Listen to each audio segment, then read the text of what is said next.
हे सगळं मनोवृत्तीला मूळ कारण देहबुद्धीच आहे, म्हणजे मनच.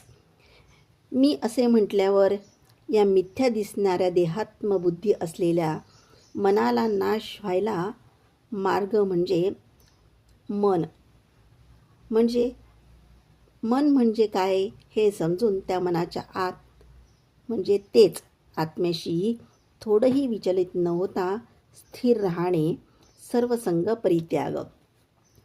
आता एका दृष्टांतानं सांगायचं तर एका झाडाचं चित्र, त्या झाडाच्या शाखा, उपशाखा, फांद्या, पानांच्या आडशिवाचं चित्र काढतात. दिसायला ते एक सामान्य झाड दिसते, परंतु त्यात शिवाचं चित्र आहे असं कलाकार सांगतो. परंतु सूक्ष्म दृष्टीने पाहिले